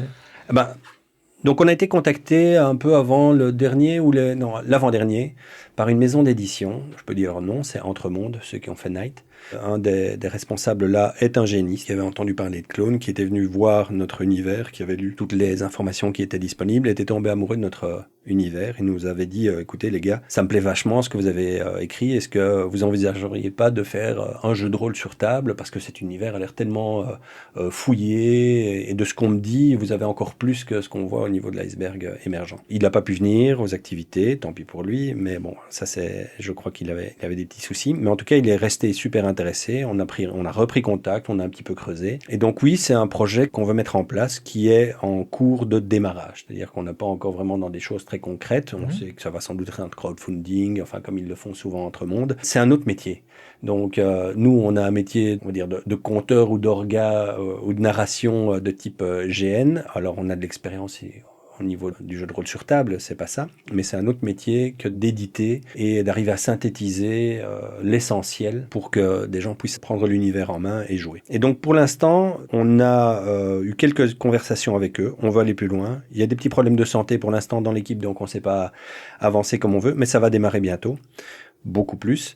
Là où j'en suis avec les quelques de l'équipe, c'est pas toute l'équipe Garou qui suit ça, c'est le choix à opérer par rapport à ce que l'on veut mettre dans ses premiers livres, parce qu'il faut savoir que Clone, c'est environ plus de 800 pages d'aides de jeu, et ça je parle juste des aides de jeu, plusieurs milliers de pages pour les personnages qui ont été écrits, plusieurs centaines, voire un bon millier de pages pour le scénario qui a été écrit, donc on a de la matière, en veux-tu, en voilà, sur 10 ans évidemment, et donc choisir c'est renoncer. Qu'est-ce que l'on doit choisir? Et puis le plus important pour moi, ce qui me plaît dans ce projet, au-delà du portage d'un GN sur du JDR, c'est d'arriver à amener au niveau de la table des concepts ou des principes que l'on peut détourner ou reprendre du GN et qui enrichiraient quelque part l'expérience du jeu de rôle sur table. Alors c'est peut-être prétentieux de dire ça comme ça, mais quand je dis enrichi, c'est quelques exemples. Sur Clone, on a ce qu'on appelle l'arsamandi, c'est se caresser les mains, c'est l'acte intime des clones. Il n'y a pas de sexe, si vous voulez, à Clone. C'est quelque chose que tu peux porter autour de la table aussi. Sur Clone, on a des annonces qui sont des annonces... en fait, la plupart des procédés de GN sont très fluides. On ne veut pas casser le récit. Sur table, souvent, il y a des moments où on arrête, on jette un dé. Est-ce qu'on peut porter cette fluidité autour de la table? Est-ce que c'est porteur pour un certain public de joueurs et de joueuses? Ça, c'est toutes les questions que je me pose. Mais par exemple, les annonces qui étaient très fluides, qui sont des petits gestes sur la tempe ou sur l'épaule, c'est des choses que tu pourrais faire sur table aussi, qui permet de continuer à discuter. Le maître de jeu voit ce que tu annonces, à savoir, je vais le frapper avec 2. Il sait que l'autre, il sait résister à une frappe de 2, de 3, peu importe le mécanisme de jeu. Mais ce qui m'intéresse, c'est d'essayer de trouver un processus de narration autour d'une table qui soit presque aussi fluide qu'en GN, c'est-à-dire se passer de dés ou se passer de discontinuité de la narration. Donc j'entends que vous avez à cœur de construire le système pour qu'il produise des effets narratifs. Mais qu'est-ce que vous ambitionnez de raconter ? Parce que de ce que j'ai compris, Clone racontait quelque chose avec un vrai fond philosophique, même si c'est peut-être prétentieux de dire comme ça, mais je crois que c'est ça. Et d'ailleurs, tu le décrivais bien sur la fin en disant, voilà, en fait, c'est comment est-ce qu'on va disparaître ensemble ? Comment est-ce qu'on crée une communauté ? Tout ça, ça transparaît à travers tout ce qu'on vient de raconter. Il y a un vrai fond social et philosophique. Et donc, j'imagine, peut-être à tort, mais est-ce que c'est une ambition d'avoir un message à porter aussi dans l'adaptation ? Et pour compléter le propos, tu nous parles depuis le début de partis pris qui sont assumés par l'association. Est-ce que vous avez déjà réfléchi au parti pris ? Finalement, c'est ça du jeu de rôle sur table. Réfléchir au parti pris du jeu de rôle sur table. Ouais. Alors, donc il y a deux choses. Il y a le monde. Ça se rejoint, je crois. Oui, il y a le monde. Et le monde en lui-même contient déjà toute cette question métaphysique. C'est-à-dire que rien qu'à la lecture du monde, tu te comprends que tu peux te poser ces questions-là. Nous, il y a la campagne, c'est-à-dire ce qu'on a raconté comme histoire et qu'on a fait vivre. On a mis ça sur piédestal où on a fait vivre certains événements où les joueurs étaient confrontés à ces questions. Mais le monde en lui-même contient déjà tout ce positionnement. Donc un maître de jeu qui va se lancer sur ce jeu-là va pouvoir l'aborder ou non de la façon qu'il le souhaite. On a réfléchi un petit peu, mais la campagne que l'on a écrite et qu'on a fait vivre, c'est pas ça qu'on va éditer. Ça, c'est juste le récit qu'on a raconté. Il y aura des scénarios dans le monde de jeu qui est extrêmement riche. Il y a énormément de choses qui se passent et qu'on n'a pas exploité parce qu'on a exploité qu'une petite lorgnette en fait du monde, mais il se passe énormément de choses dans plein de patries, sur plein de projets et autres. Donc c'est un univers où tu peux vivre complètement d'autres aventures que la campagne qu'on a fait vivre. La campagne, elle se base aussi sur un calendrier, c'est-à-dire c'est environ un an et demi où le monde, où l'humanité bascule et s'étiole à la fin. Et ça, c'est quelque chose qui peut être une chronologie intéressante aussi pour le maître de jeu qui veut le faire avant cette époque. Pendant 300 ans, le monde de Clone ou la société de Clone n'évolue pas beaucoup, c'est ce qu'on appelle la constance, bon bref, elle est la même pendant 300 ans, et donc on peut jouer pendant ces 300 années, mais ça sera une ambiance un peu plus enquête, corporation, l'ennemi c'est l'homme, et ainsi de suite, on est plus dans ce genre de choses-là. Et puis il y a la période d'un an, un an et demi, où tout bascule, où là, le clone devient quelque part immortel parce qu'il peut se transférer de corps en corps, et ainsi de suite, c'est une période en soi, et après cette bascule-là, et là aussi, un maître de jeu peut choisir de faire vivre des événements durant cette campagne. On peut essayer d'influencer, on peut essayer d'intervenir ou de vivre certains moments ou de participer à ce qui s'est passé. Et puis il y a l'après. L'après, c'est une fin un peu, pas trop, on va dire, spoilée à la Dune. Elle est assez ouverte. Donc c'est une fin où il y a plusieurs moyens de s'en sortir. Et c'est selon, c'est-à-dire on rejoint les premiers qui sont les premiers hommes et ainsi de suite, on rejoint les ennemis des premiers, on part chacun de son côté, on reste sur place et on est un petit peu tout seul en se demandant tous ces grands là qu'est-ce qu'ils vont faire, moi je suis resté sur ma planète et tout le monde se fout de moi. Donc on a plusieurs possibilités de vivre aussi l'aventure après ce grand basculement. Donc on a 3 époques au final, et là aussi choisir c'est renoncer. Qu'est-ce qu'on va choisir? Est-ce qu'on va choisir une époque spécifique plus qu'une autre? Est-ce qu'on voilà, ça ce sont des choix qu'on n'arrive pas à faire nous et pour lesquels on va demander un petit peu à la maison d'édition de nous aider, parce que pour nous tout est intéressant évidemment, mais sur quoi on doit se focaliser et déjà réfléchir peut-être à des suppléments par la suite, ça fait partie d'une gamme en règle générale. Donc oui, par rapport au jeu de rôle, on a déjà réfléchi à ce qui a moyen de jouer, parce que ça c'est important. Qu'est-ce qu'on va faire en fait dans ce jeu? Non, pas notre campagne, mais il y a plein de choses dans lesquelles on peut jouer. Et pour répondre à une question que vous m'avez pas posée, mais que vous allez me poser, c'est le GN a quand même des contraintes, ou en tout cas des types des contraintes physiques et autres qu'on n'a pas autour d'une table. C'est-à-dire que Clone a été créé et l'univers a été créé en fonction des contraintes du GN. Savoir, on bouge très peu, ce que tu vois, c'est ce que tu as, savoir les clones ressemblaient vraiment à ce à quoi ils ressemblaient. On va pas dire tu mets un chapeau et t'es un autre PNJ du coup, non, t'es juste le même avec un chapeau. Donc on avait toutes ces contraintes-là, il y a beaucoup de contraintes qu'on a dû intégrer dans le monde, et pour certaines, on doit les gommer, on doit les retirer légèrement. C'est-à-dire qu'on doit favoriser le voyage de secteur à secteur pour qu'un groupe d'aventuriers puisse un peu arpenter, aller à gauche, à droite, et des raisons de partir de là où il est. Parce que vous l'avez compris, chacun a son rôle dans la société, et je remplis mon rôle dans ma communauté.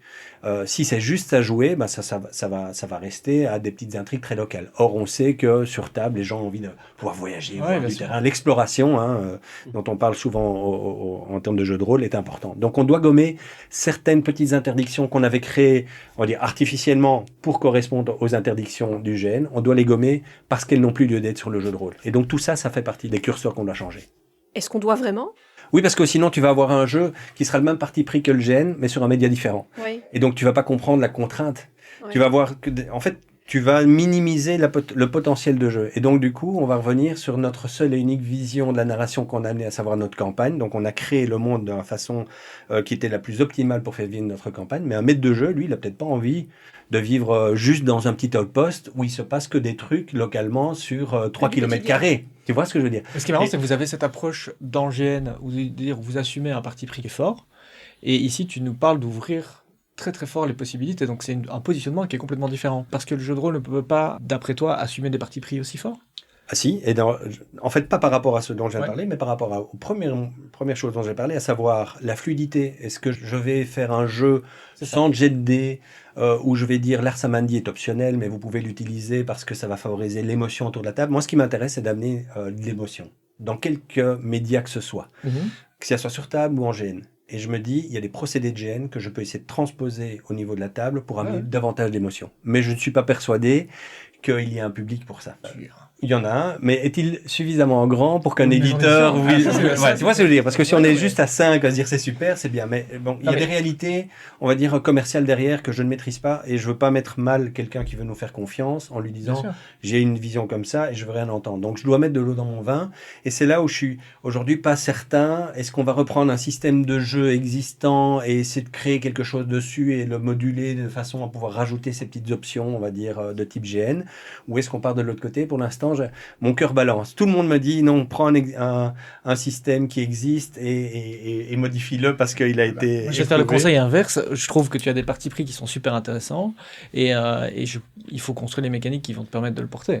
Et c'est comme ça que les gens vont avoir l'expérience de jeu la plus forte. Parce que quand on voit Clone, on a un jeu qui, à mon avis, quand même, a un système qui est discret, on a un système social qui est très présent et qui induit des dynamiques de jeu importantes dans le GN. Donc on est sur quelque chose de très...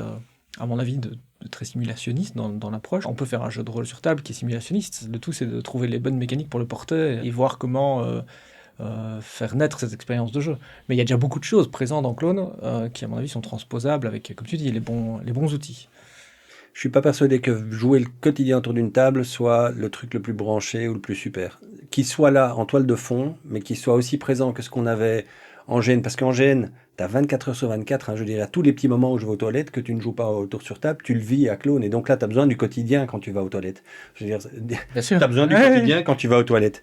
Quand tu vas pas aux toilettes, tu n'as pas besoin du quotidien, ou beaucoup moins. Tu as besoin qu'il soit là parce qu'il va t'enrichir, il va te rendre très crédible. Et puis, tu peux dire, tiens, il vient de voir chez toi, qu'est-ce que tu es en train de faire? Je sais exactement ce que je suis en train de faire quand tu viens chez moi parce que je sais quel est mon quotidien. Mais donc, les intérêts sont un peu différents. Alors, beaucoup d'humilité, c'est pas le même média que je maîtrise. Je veux dire maîtrise parce que j'ai assez d'expérience au niveau GN, je connais bien. En termes de sur-table, je suis maître de jeu, je joue à tout ce que tu veux, je connais la théorie, j'ai lu beaucoup de choses là aussi, mais derrière, il y a des impératifs commerciaux et je veux pas mettre à mal quelqu'un qui va mettre ses billes. Donc, s'il est prêt et qu'il nous écoute, mais je lui en parlerai de toute façon, quelque part, à prendre ce risque, super. Moi, je suis quelqu'un qui aime bien aller là où les gens vont pas et prendre des risques. Et Clone est un jeu à risque, maintenant plus parce qu'il a démontré que, mais au tout début, quand on l'a lancé, il y avait plein de risques qui étaient pris. Donc, moi, je suis quelqu'un qui aime bien prendre des risques. J'en vis pas, je m'en fiche que ça soit un succès ou pas, mais il y a des gens qui en vivent. Et ça, je peux pas me permettre, s'ils me font confiance, de faire n'importe quoi. Donc, je veux que ça soit pris en connaissance de cause, cette décision, en tout cas, est-ce qu'on va prendre vraiment le parti de faire quelque chose de différent, quitte à être un ovni et se dire qu'on a fait un truc vraiment de fou qui a un petit peu changé la vision de certains. Super, j'en serais le plus content. Mais de l'autre côté, est-ce qu'on est prêt à prendre ce risque? Ça, je ne sais pas. Du coup, on peut se rabattre sur des choses un peu plus rassurantes, quoi.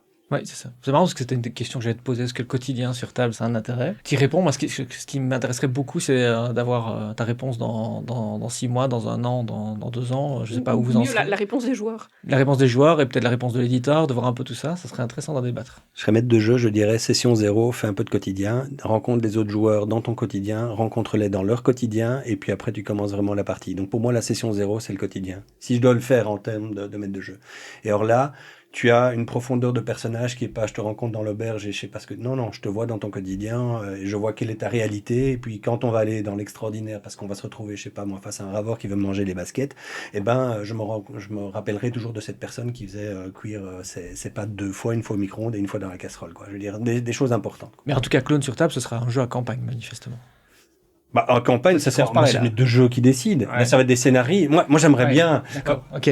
J'ai pas le temps de faire plein de scénarios supplémentaires, donc on a un peu discuté, ils ont des scénaristes, et nous on peut pitcher, on peut dire attention, faites un scénario qui parle de ça parce que ça va mettre en place une des forces du monde ou des questionnements qu'on peut avoir. Hein. Le quiproquo du clone est super intéressant d'un point de vue scénaristique, donc on peut amener des pitchs, et eux ils ont des scénaristes qui vont l'écrire, et je rêverais, si ça a un succès, de me dire ok, j'ai l'énergie et l'envie d'écrire une campagne qui soit pas la campagne qu'on a fait vivre en GN, mais qui soit une campagne dans le monde de clones, pourquoi pas, mais honnêtement aujourd'hui j'en ai un petit peu soupé de clones, donc j'ai envie de le porter parce que le jeu de rôle sur table est ma nouvelle passion actuelle.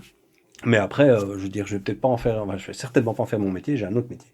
Ah oui, bien sûr. Est-ce que vous avez déjà réfléchi à comment intégrer tout ce qui était découverte de l'univers par ses secrets, par ce qui n'est pas connu au départ et quel genre de dynamique vous voulez créer autour de la table? Est-ce que ça va être un jeu transparent ou est-ce que vous vous posez encore la question? Voilà, je ne sais pas si vous avez déjà réfléchi à tout ça. Alors j'en ai discuté avec l'éditeur qui est généralement pour dévoiler tous les secrets parce que le maître de jeu doit pouvoir les détenir. Tu vois. Moi j'ai pas du tout d'envie à être le détenteur des secrets et personne ne sait rien et je suis, je sais pas moi, le gourou à qui on va se rapporter et je détiens des mystères que je ne veux pas révéler. Non, ça j'ai pas du tout de souci. Moi je pense que le maître de jeu doit s'approprier l'univers et doit pouvoir en faire ce qu'il veut. Alors il y a plein de niveaux de secrets. Hein. Je veux dire, on peut aller à énormément de niveaux. Je pense qu'on peut en donner suffisamment pour que les maîtres de jeu puissent jouer avec toutes on va dire la finesse que ces secrets peuvent amener en termes de jeu.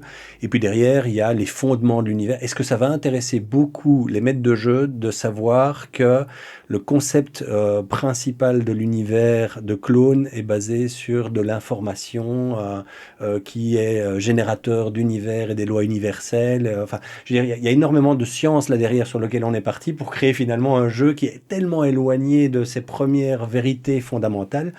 Je suis pas sûr que ça va intéresser les maîtres de jeu. Maintenant, ça peut être quelque chose qui pourrait sortir par la suite parce que en pratique, ça te sert à rien d'avoir toute cette théorie.